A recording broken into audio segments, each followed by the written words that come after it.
그 겉껍질에 드러나 있는 겉의 문제 양상들을 가지고 자꾸 대처를 하려고 하면 이게 임기응변일 뿐이고 그렇죠. 그냥 네. 가볍게 그냥 살짝 넘어가는 것뿐이에요. 사실 근본적인 문제가 해결이 되지 않는 겁니다. 더군다나 우리나라는요. 고등학교가 지금 현재 의무교육이 아니에요. 네. 물론 대부분은 고등학교를 가지요. 그렇지만 법적으로 의무교육 기관이 아니기 때문에요. 사실 문제가 되는 아이들을 학교에서 뭐 오지 말라고 한다든가 권고 전학이라든가 뭐 퇴학을 내려버리면 이 아이들은 그 학교에서는 문제가 안 됩니다.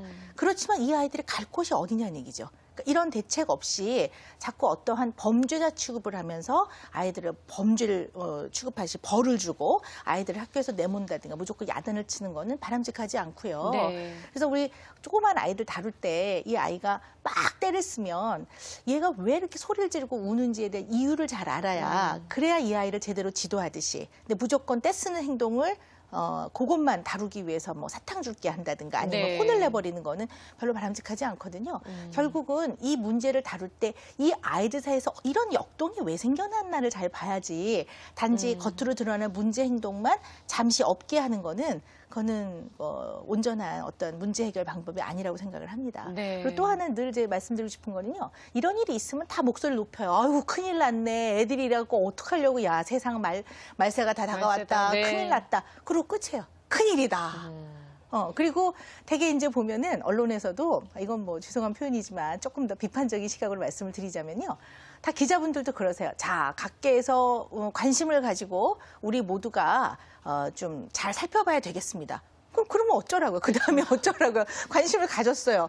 이런 어떤 이제 구체적인 이해라든가 대안이 없이 그냥 관심만 갖지 않은 걸로는 이 문제가 해결이 될 것 같지 않습니다. 네, 이렇게 화두만 던지는 것이 아니라 선생님 지금 말씀하셨다시피 실질적인 어떤 대처 방법도 알려드리고 또 해법도 찾아보는 게 아마 60분 부모에서 저희 부모에서 해볼 수 있는 방법이 아닌가 싶은데요. 자, 과거의 왕따가 학교에서만 일어난 일이었다면 이제는 집 안에서도 일어날 수 있고 아이들이 학교 밖 어느 곳에서도 아이들의 환경 속에서 다 일어날 수 있기 때문에 더욱더 고통이 크겠다는 생각이 듭니다. 자, 실제로 학교에서 집단 따돌림을 당하는 아들 때문에 힘들어하시는 어머님의 사연을 저희가 만나봤는데요. 화면으로 함께 만나보겠습니다.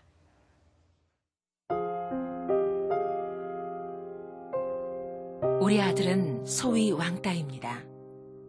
처음엔 학교에 가기 싫다는 아이 말에 그저 공부가 하기 싫은 줄 알았습니다. 그런데 학교를 마치고 돌아온 아이의 얼굴과 머리엔 피멍이 들어 있었습니다.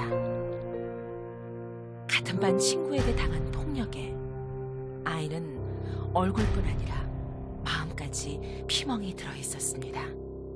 작년 11월인데요. 아이가 머리를 다쳐서 왔어요. 저희 아이가 알고 보니 한 아이로부터 집중적으로 계속 머리, 배, 명치, 팔, 다리 할 것 없이 하루도 빠짐없이 맞고 있었다는 사실을 사고 이후에 알게 됐거든요. 예, 머리를 발로 이렇게 짓밟았죠. 2개월이 넘는 기간 동안 그 온 몸을 거의 하루도 안 빠지고 맞아 왔었고요. 학교 폭력 이후 아이는 밤에 잠을 자다가 소변 실수를 하는 퇴행 증상을 보였고 수면 장애와 우울감이 생겼습니다. 폭력으로 인한 외상은 시간이 지나며 회복되었지만 한번 무너진 아이의 자존감은 정신과 치료와 약물 치료로도 나아지지 않았습니다.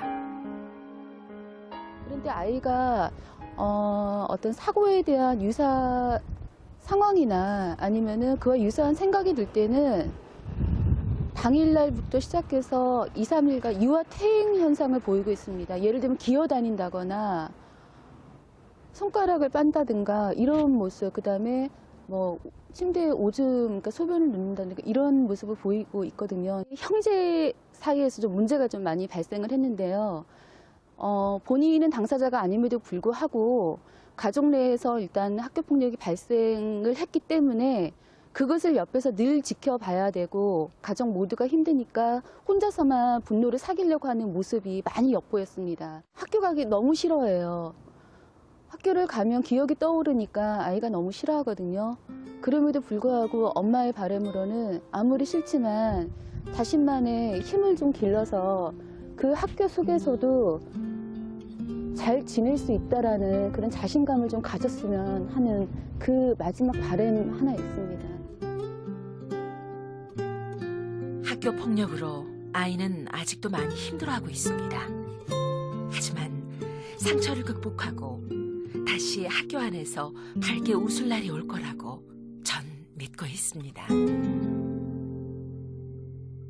네, 아이가 정말 몸도 마음도 다 무너져 내리는 것을 보고 있는 엄마의 심정이라는 것이 너무나 암담하실 것 같고요. 또 중학생인 딸까지 이제 2차 피해를 입어서 굉장히 힘들어한다라고 하는데 학교 폭력이 어떻게 보면 한 아이만 괴롭히는 것이 아니라 그냥 한 가정을 뒤흔든다고 얘기해도 과언이 아닐 것 같아요. 네.